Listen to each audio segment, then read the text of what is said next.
This is my roommate, Jaden. Jaden and I like to party. Some of us a bit more intensely than others. Typically, we take our bad habits to the friends. Because where else do you take your bad habits and party needs to? This is my best friend, Olivia. She's a member of Kappa Delta, as well as my friend Emily. So, yeah, I kind of like to consider myself pretty familiar with Greek life.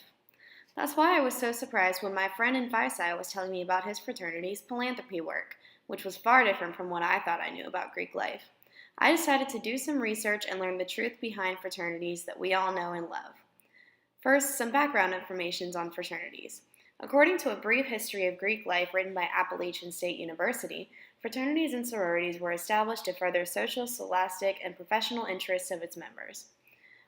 Frats originated as student-formed organizations for students who wanted to discuss literature and current events not being covered in class. Eventually, these students grew very close and formed bonds beyond mere classmates, and eventually these groups began to make time for social events like parties and dances. The first official chapter house wasn't established until 1890, though by then many of these group members were living together. The first fraternity emerged in 1831, although they'd been existing since 1776 in secrecy. The ideology of the fraternity institution revolves around the belief that fraternities are the epitome of party culture and lifestyle. Fraternities believe that their duty is to throw the biggest and baddest parties, and society reinforces this with its own expectations of what frats should do. The drunker your brothers get, the bigger your parties are, the better your frat is. There's also a sense of exclusivity, the idea that only brothers of said fraternity can be a part of the fraternity's party culture. We're all very familiar with this truth. Now the real question is, how did fraternities become immersed in the ideology when they were founded with scholastic and educational beliefs? That would be our good friend social media.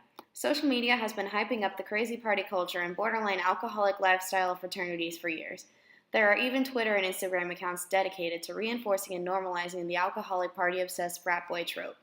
Being surrounded by a society pushing you to get drunk and throw massive parties makes it hard to stop, and so a great shift occurred where philanthropy work was merely part of the deal to get in on the godly party lifestyle of fraternities.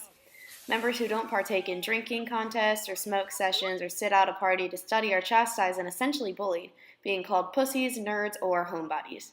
This is of course counterintuitive because if your grades fall, then you're threatened to be kicked out of the fraternity, and if you forego partying to keep your grades up, you're no longer accepted or respected within your fraternity. So is it really a surprise to see the rise in hazing-related deaths and sexual assaults that have been spotlighting news stories when this lifestyle is essentially being thrust upon fraternities by society and social media's expectations?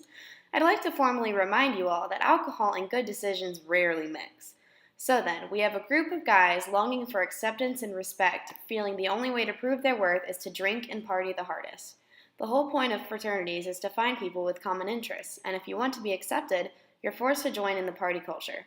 The subjects of Greek life are longing for acceptance and to be a part of the exclusivity, and are willing to forego individuality to achieve this. There has recently been a rise in the number of activists and movements attempting to put an end to Greek life, claiming that they serve no beneficial purposes and college campuses would be much safer without them.